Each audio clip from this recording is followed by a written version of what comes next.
Hi friends, good morning and welcome to this new class. Hope you are all benefiting from these videos and watching it regularly, underlining the important ones, taking note of the important points and so on. So take it seriously, otherwise we may not have again time to cover up these portions. So take advantage of this situation and try to gain the maximum. Should not waste your time, should not lose your interest. Always be eager to learn and get the maximum of it. And coming back to our topic, we are talking about the lesson number 10, law and justice. And we saw government has made different laws in order to protect the different sections of the people. Workers maybe, domestic staff maybe, children maybe, or factory workers maybe, daily wage earners maybe. So all kinds of people are there facing a lot of persecutions or a lot of injustice. So in order to protect them all, in order to safeguard their rights, government has brought out different laws. But what is important is that we need to implement these laws. If we don't implement, what will happen is that these laws will remain there, but the people for whom the law is made, they will not benefit. That is the problem. So we have to make sure that the government finds out the people who are breaking the law, or people who are denying others' rights, and give them fitting punishment. Then only it will be a lesson for others to uh, to prevent such kind of crimes, to prevent such kind of misuse of power and so on. In the page 123, 123, we'll find towards the end certain statistics are given about the situation in India. Let us just read that and see. So according to 2001 census, over 12 million children in India aged between 5 to 14 work in various occupations, including hazardous ones. So, in 2001, that means just 21 years ago, the census says 12 million children. So, you can imagine when we all are so fortunate to go to school and study, learn, the children who are of our age, 14 million of them, they are made to work. They have maybe just reached 5 years or some up to 14 years. They are supposed to be in the school, but their parents are pushing them to work instead of sending them to school, pushing them to work. Maybe because of their financial situation, maybe because of their very serious family problems, they are made to work. And some of them are working in the hazardous areas. That is very dangerous to life, injurious to life. They are not at all working in a healthy situation. So you can imagine the children who is supposed to be the future pillars of the nation, they are made to work, denying their educational rights and denying their proper physical and psychological growth, and they are made to work. So that is a very serious crime that we are doing to the future generations of our country. And in October 2006, the government amended the child labor law. So government amended means change, improved the child law, and it says under 14 years of age from working as a domestic servants. So according to this new amended law, children who are below 14 years, they are not allowed to work as domestic servants. They are not allowed to work in any of the houses, and they are not to work in dabas. They are not supposed to work in tea shops, restaurants, and so on. So that means in many places people are employing children in restaurants to clean the tables, to wash the plates, to supply the food. All these children are employed. Actually, that is not allowed. They are totally against the plan, against the law of the country. But still it is going on. And it made employing these children a punishable offense. So according to this law, anybody employing children, maybe making them to work in the house as a servants, or making them work in the hotels, restaurants, shops, workshops, anywhere, it is a punishable offense. Anyone who is appointing them or employing them will be considered breaking the law, and they will have punishment. What punishment they will get? So they will be penalized for a jail term of 3 months. So it is possible that such people who are employing children to work, they can be in the jail for 3 months, and also they can get a fine from 10,000, minimum 10,000 rupees fine they have to pay, or maximum 20,000 rupees fine they have to pay. So 3 months in the jail and 10 to 20,000 rupees fine also they have to pay. So that shows it's a very serious crime. Anyone who is employing the children to work, they will be punished. And the central government had asked state governments to develop plans to rescue and rehabilitate children who are working as domestic servants.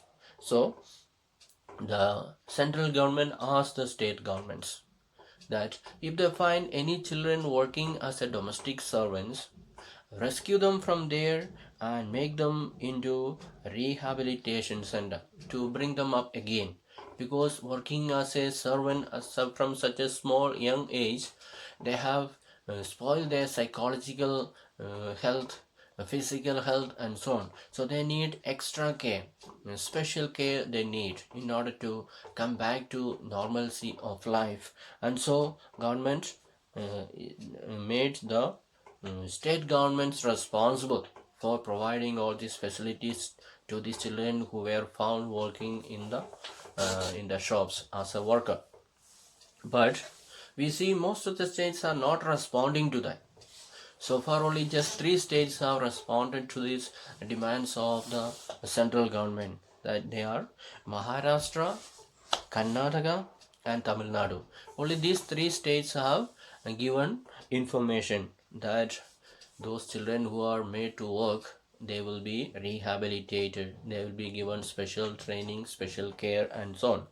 And others are still not responding. That means they are not bothering much about the future citizens, people or children who are working as a laborer. They are not worried. And even today, more than a year after this law was passed, so even after this law was passed, after many years now, and still we find that 74% of the child domestic workers are under the age of 16. So still we find in most of the houses, people who are working in the houses as a domestic worker, they are children and they are below 16 years of age. So they are really struggling, they are really spoiling their future for the sake of a little income and so on, maybe because of their family condition and so on. So we are taking advantage of these children, their poor condition, their poor financial condition, and we are making ourselves better at the expense of these poor children. So it is very offensive one, and government can punish them and can be put into jail and even pay fine up to 20,000 rupees. So we need to be careful not to employ the children in our own families, in our own houses, and so on. Now let us see about a gas tragedy that occurred in our country in Bhopal. You might have heard about, there was a pesticide factory which was making poison for making pesticide, and this gas pipe was leaked, and this poisonous gas leaked out everywhere, and many people breathing that poisonous air, they lost their life. Some became handicapped, some became invalid, and so on. So let us see how it happened. You can see in your textbook page number, next page, that is 124. You can see the Bhopal gas tragedy. You will find with the different pictures and different captions how the people have suffered. You can see here how the smoke is rising because of this tragedy and so on, and how these people were buried and so on. So the world's worst industrial tragedy took place in Bhopal 24 years ago. Now it is more than 24. Union Carbide, an American company, had a factory in the city in which it produced pesticides. So in Bhopal, there was an American company, and the name of the company was Union Carbide, UC, and their production was producing pesticide for the farmers and so on. So at midnight on 2nd December 1984, methyl isocyanide,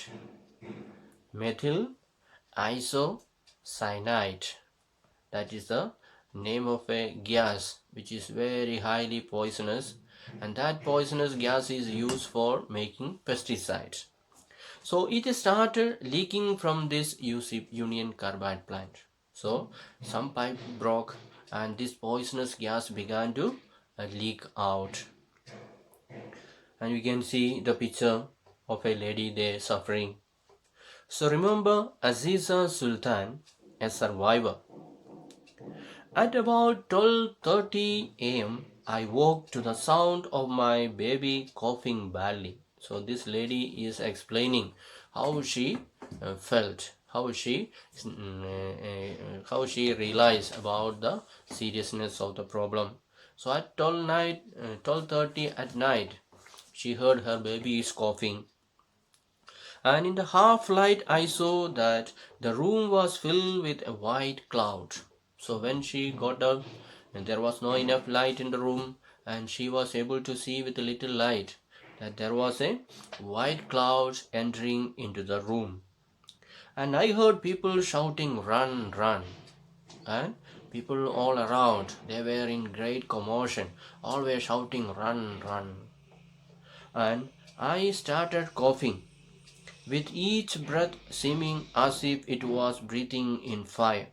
My eyes were burning. So she also began to experience coughing, and each time when she is breathing the air, she felt that her eyes are burning because she is breathing the poisonous air, and the suffering that she had because of this breathing this poisonous air that was leaked from this factory. And within 3 days, more than 8,000 people were dead. Hundreds of thousands were maimed. So, 3 days after this leaking gas started, 8,000 people died within 3 days. And thousands of people, hundreds and thousands of people, hundreds of thousands people maimed. Maimed means handicapped. Their organs failed. Some of them were not able to hear. Some of them were not able to see. Some of them were not able to speak. So they, different way they were affected. They became handicapped like. So that was a serious situation. And most of these exposed to the poison gas came from poor. So most of these people who were affected by this gas tragedy, they were poor people, working class families. They were not very good employers, but they were just working class families, and of which nearly 50,000 people are today too sick to work. So those people who are affected, 50,000 of them are still unable to work today because they became handicapped by breathing this poisonous gas. And among those who survived, many developed severe respiratory disorders, eye problems, and other disorders. So many people managed to survive, but they were not fully healthy. Some of them began to develop severe respiratory problem. Respiratory means breathing problem. They started breathing problem. They cannot breathe properly and so on. And some of them had eye problems. And some of them had other disorders and so on. So all these people who were affected, quite many of them died, and those who survived, they did not have good health. They were suffering from different types of diseases because of breathing this poisonous gas. And children develop peculiar abnormalities, and the children who survived, they were began to develop abnormality. Their body was not in former shape, in the proper shape. Their heads were sometimes big, their hands may be in the crooked way. So abnormal way their body developed, and it is all because of this breathing out this poisonous gas. And the disaster was not an accident. UC had deliberately ignored the essential safety measures in order to cut costs. So in the previous class we learned that government has to make sure, or the factory in charge has to make sure, that the workers who are working there are working in safe conditions. So this factory knew that there is weak points are there. Instead of repairing all those weak points, they just kept quiet because they want to save costs. If you go for repairing that, they have to spend a lot of money. So they took the risk.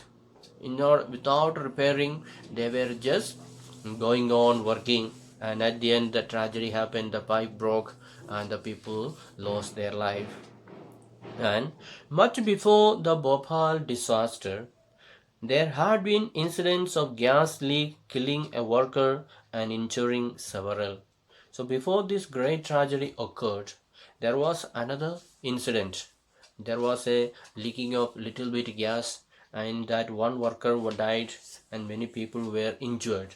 So even after seeing that, the factory owners did not take any responsibility for improving the conditions. They still went on because all the people, this American company, foreign company, the workers are from India, so they did not care. Even if the Indians lose their health or die, they did not bother. They did not follow the government laws. And despite overwhelming evidence pointing to UC as responsible for the disaster, it refused to accept the responsibility. So everyone realized that it is a mistake of the company, that they did not do the safety measures. They did not make sure all the situation is in safe. But they refused. They said, no, it is an accident. It is not our mistake. They tried to escape from their responsibility. And then there was a case against this company in the court. And in that legal battle, the government represented the victims in a civil case against UC. It filed a 3 billion compensation case in 1985, but accepted a lowly 470 million in 1989. So the government demanded from this company in the court that there should be 3 billion compensation. But they bargained and bargained. It was brought down to 470 million in 1989. And survivors appeal against the settlement, but the Supreme Court ruled that the settlement amount would stand. So even the court did not persist to get the higher amount. They just agreed that this amount is enough. So maybe some bribe must have been there.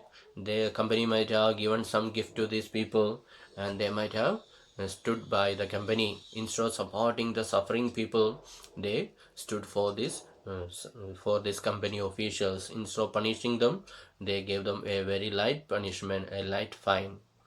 And UC stopped its operations but left behind tons of toxic chemicals. So they were asked to close down the factory, but when they left, a lot of chemicals were left behind.